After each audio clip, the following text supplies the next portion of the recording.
in the Army, I was qualified and went to the Army Specialized Training Program.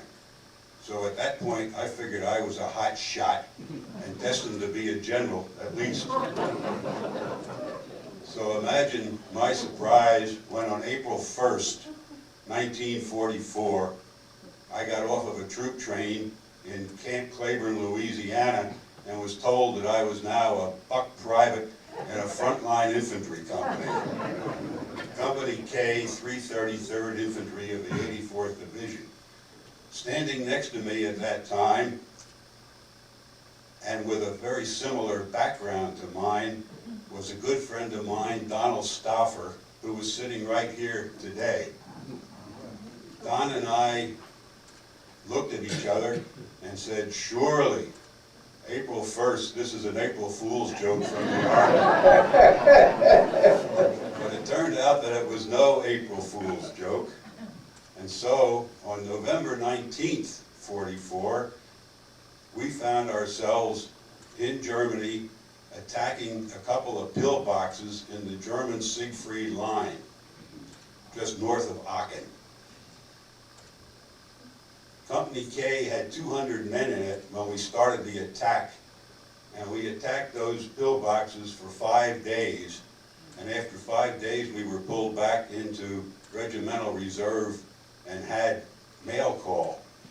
Of the 200 men that went in on the 19th, there were 44 of us left to get our mail. Don and I were 2 of the 44, luckily.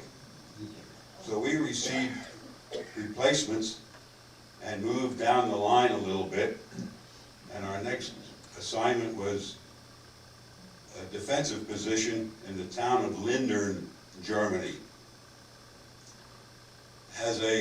In a holding position, which we were, we would have half of our company in foxholes and half in cellars in the town, about 100 yards back. In this part of Germany, most of the cellars are built like forts. They were built with stones and they had arches, and they could really take a bomb right on top of it without getting hurt. So it was a luxury to be in a cellar. After being on the line for a while, Don and I came back and we went into a cellar, which we happened to pick one which was built like an American cellar. Concrete block walls, and every time a shell hit anywhere near us, we'd get plaster and dust and dirt, and it was a terrible situation. So Don decided that he'd look for a better place, and after a while he came back and said, come on, I found a great cellar, beautiful fortified cellar right across the street. Let's go over there. And I said to Don, I am so damn tired that I'm not moving no matter what happens in this thing tonight. By that time, I, of course, had my boots off and I was lying on the floor, and that was like a luxury suite in a hotel. So Don, luckily for me, said, well, if you're not going to go over, I'll stay with you. And I enjoyed that because Don was the one guy in the United States Army, I think, who carried a blanket in his combat pack. And we all wanted to be near Don because he was gracious enough to share his blanket. Somewhere along the line, a third man came into this cellar, Faustino Guerra from San Antonio.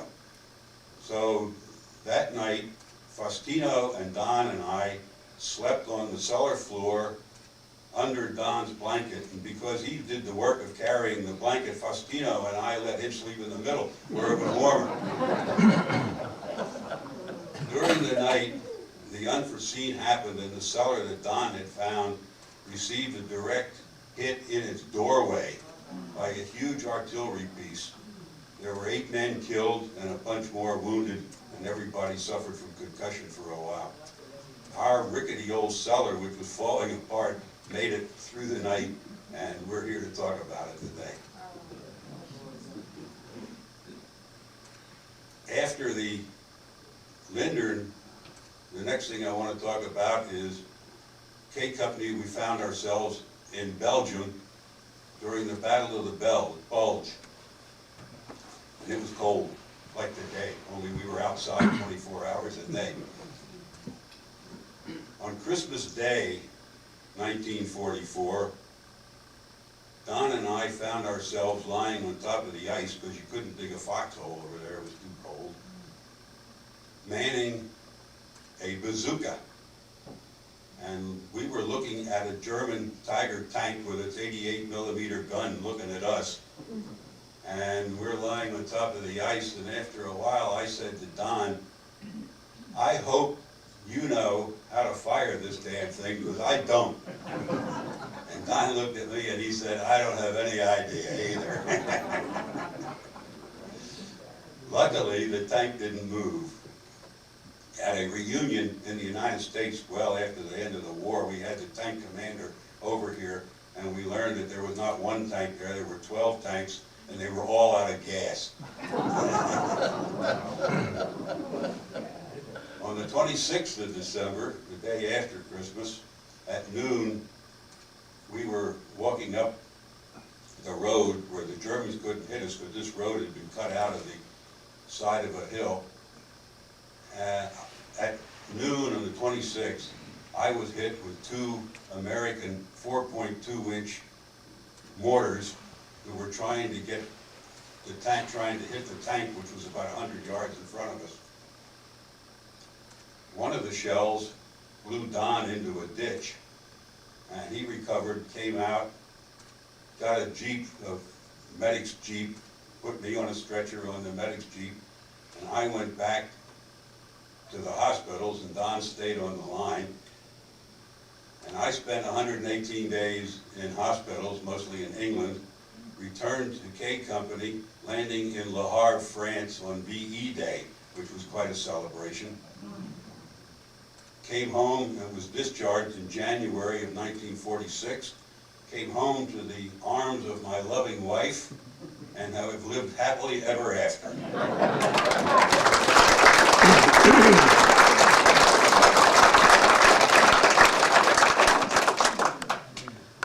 Isn't it amazing how different each of these stories is, and been true of each of these panels? Have you some questions or some comments that you'd like to make? Don, would you care to corroborate some of this stuff? It sounds kind of bizarre to me. I think. Well, you know, I can say just a couple of other things about you. First of all, we went through basic training together at Camp Walters, Texas. Can you use the mic? Yeah. BX drinking beer. Excuse me, I don't speak loud enough, you know. So I spent every night at Camp Walters drinking beer. Never saw Jim there. Learned later, the problem was he was spending every night writing love letters to Sis. So we had a little different experience there in basic training. And other than that, Jim's recollections were very good, except the day that he recounted where we chose the correct cellar. I've always been so grateful to Jim because he put it mildly. I came back into the cellar and say, hey guys, I found a better cellar. He said, Stauffer, if you think I'm going to move from here, you're out of your cotton picking line. And he was right, of course, because that night, as he said, there were 0 survivors, wounded and killed in that other cellar where most of our platoon had went. Other than that, I can only say that when Jim was wounded, he left out one very thing. 2 Italian aid men, and you recall, the aid men were usually conscientious objectors throughout the whole United States Army. 2 aid men were first attending him, and when the second round came in, I was blown into the ditch. The 2 aid men were killed in action. So we've always been very grateful for those conscientious objectors who served their country, as did the 2 that were killed in this wound.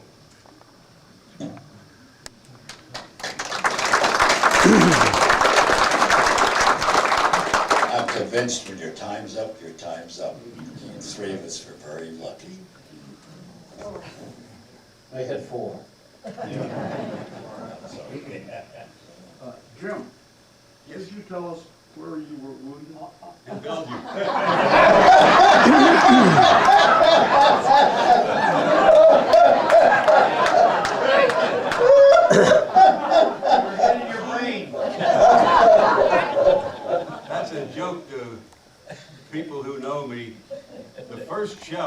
came in, hit me in the right calf. And I sat down and pulled the pants leg out of my boot, and Don came over and sat on my right. And the two medics came out of nowhere. We have no idea where they came from. These were like angels out of heaven, because they didn't belong to our battalion, our company, nothing. But they showed up, and one sat on the right front, one on the left front. The second shell came in about where Mimi's sitting and riddled them with shrapnel. And that's the one that blew Don in the ditch. And they took all the shrapnel, which would have gone to Don and me. And that one hit me in my left thigh and left butt. And I said earlier, Nancy wants to see the wound.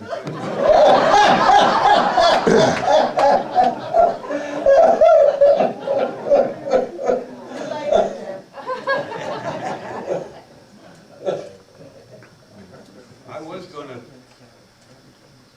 give a talk today about close calls and why me. I think we've all asked, why did I survive? And I had one talk prepared along that vein, but it got a little more blood and guts, and I thought that wasn't appropriate for a distinguished Couth audience as you are. Speaking along that line, when I was in Naples and coming home, I learned that my squadron was wiped out, and I didn't come home sooner.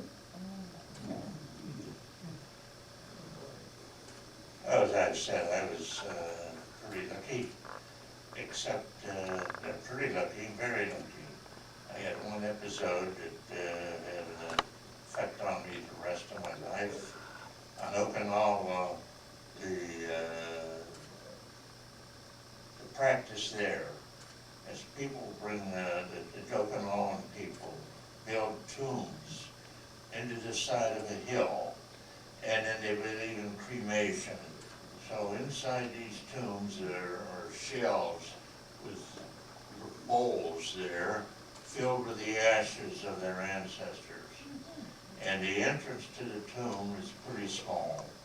And there were several times that we came under a mortar barrage that was a good place to go.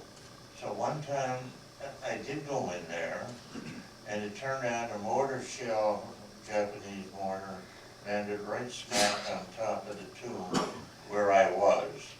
And the reverberation was just unbelievable. And as a result of that, I completely lost the hearing in my left eye. Not left, I can't hear from the back. My left ear. So all things considered, that was not that bad a thing to have to give up. But there's one other little story you might be interested in about China.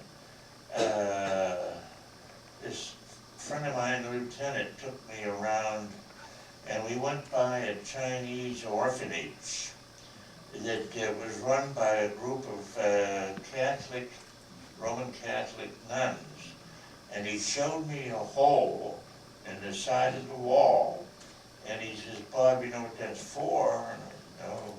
He said, "That's when the Chinese that have a baby girl, that's what they do. They bring the girl and put it in that slot and leave it there for the nuns to take care of." That made quite an impression on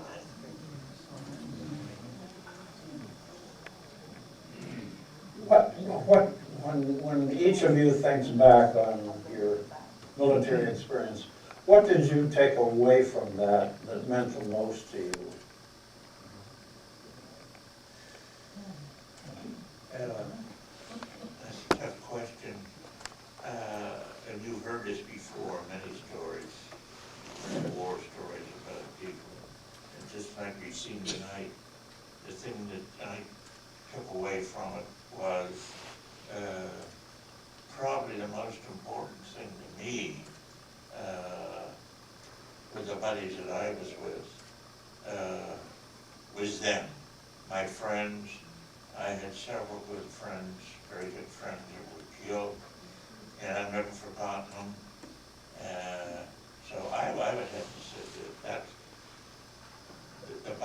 donate and keep are there for the rest of your life. That's what I believe. I'd have to say I took away.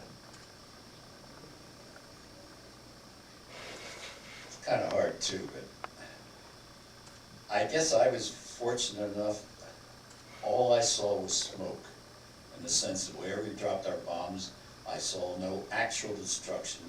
I saw nobody physically killed. I saw planes go down.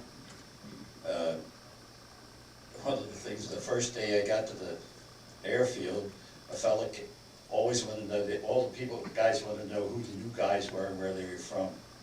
This one kid came up to me, he was from Runnymede, New Jersey, it was a couple towns from me. He'd just lost his arm. I'm spared that destruction, and I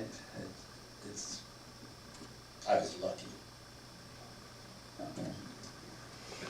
I'll stretch it a little bit, but what I took out was whenever I had a tough moment in life of any kind, I always compared it to those 5 days that I was talking about when we were attacking the pillboxes.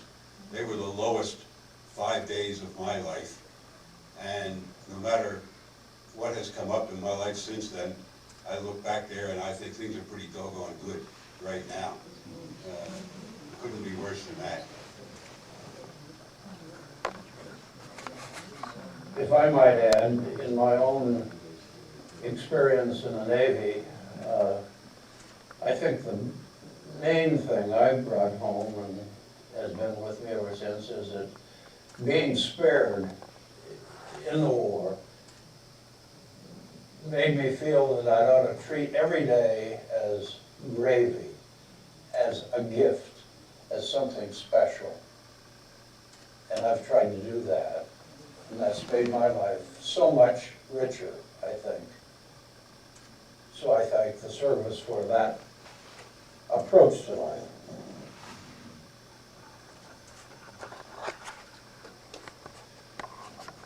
Any other questions or comments? Please. I wanted to ask what an electric suit is that the airmen wore when they went up to altitudes, high altitudes. Electric suit, yeah. It was almost like a jumpsuit, but had wires in it. And that you could hitch up and keep you warm.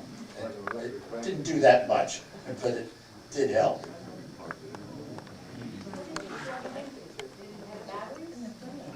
Electrical system of the plane. Yeah.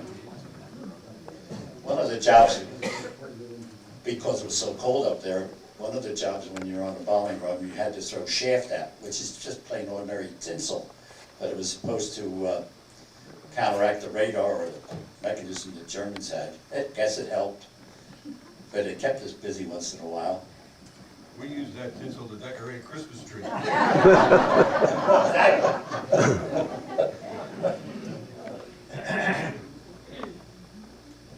One of the things that I'm not sure of, this might be our last panel, I had to twist the arms of these three. The first couple of panels were all volunteers that responded to an article I had in the Splash. And the first time I talked to each of these guys, they said, no, we can't talk about it. We don't want to talk about it at this stage. And I coaxed them, I begged them, and as we went along, they said, yeah, we'll do it. And I'm so glad they did, aren't you?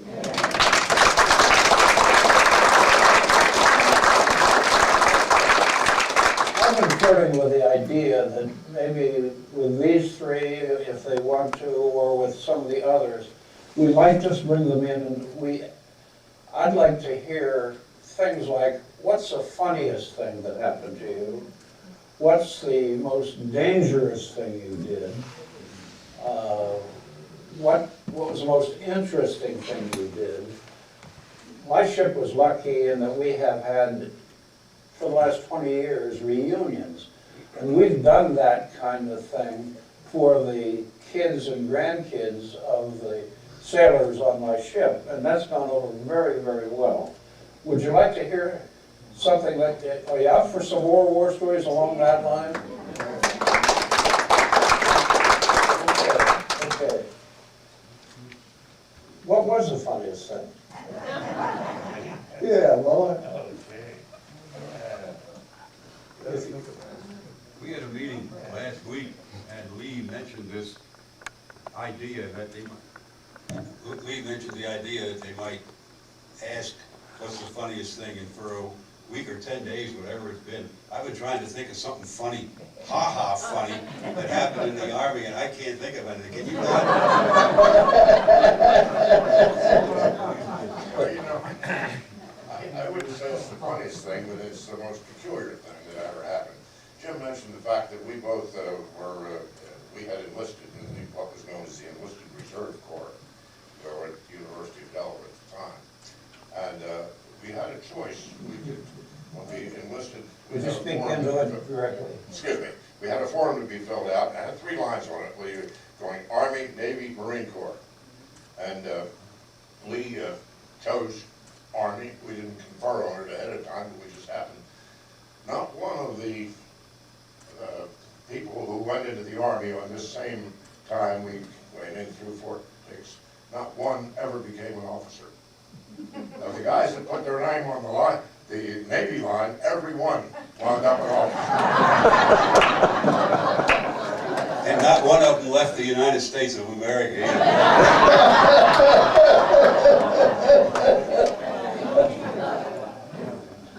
I'd like to tell you a funny thing that happened on my ship.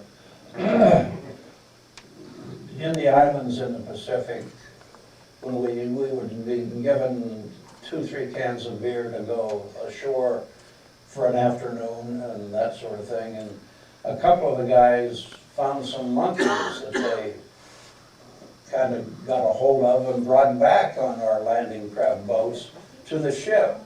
And so they became kind of pets. And one of them, being inquisitive, got fried in the electrical system. And the other one, the captain, felt pretty bad about that happening.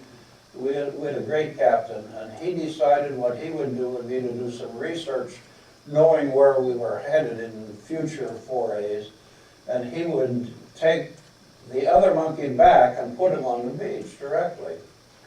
Well, we were to one of these islands where he knew it was compatible with, and we were scheduled to go on another invasion, and the convoy was forming to leave momentarily, and he thought he had time to get to the beach to take this monkey in and deposit the monkey. Well, he got him in okay, but the tide went out. And so he had the signalman let us know that he was stranded and to come get him. We got as close as we could get, and we couldn't get there. We had to wait for a while, and the convoy in the meantime goes without us. And that doesn't sit too well with the captain's higher-ups and all that kind of stuff, I'm sure. And finally, we were able to get close enough to get a line on his boat and pull it out, and we went flank speed and caught up with the convoy eventually. And somebody, his superior, said, "Newman," that's the name of my ship, "Newman, where the hell you been?" And the captain said, "Send pudding monkey on beach." And the executive officer said, "Captain, you're not going to send that, are you?" And the captain said, "The hell I'm not. Send pudding monkey on beach." And that was such a bizarre story, we never heard a thing about it.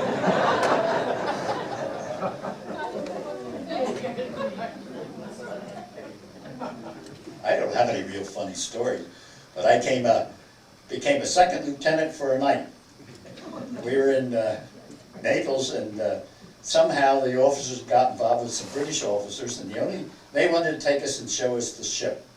So the only way we could get on was to be officers. So our officers let us have their second lieutenant bars, and we had an interesting time because they were all quite happy as we were going on the ship with a little inebriation, libation. The one thing that I read a book called Palesti, and this is one of our targets, which was a big oil refinery.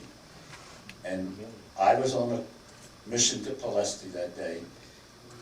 When I found in the book about Palesti on this particular date, I was on that mission, as I said. Coming back sometimes because of flag or something else, they got rid of their bombs, just dropped them off.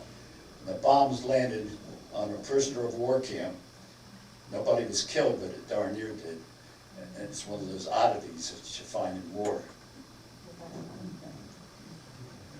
If any of you are war veterans and would like to be on a future panel, please let me know. And if any of you know anybody who was a veteran, who you could coax into doing that, please let me know.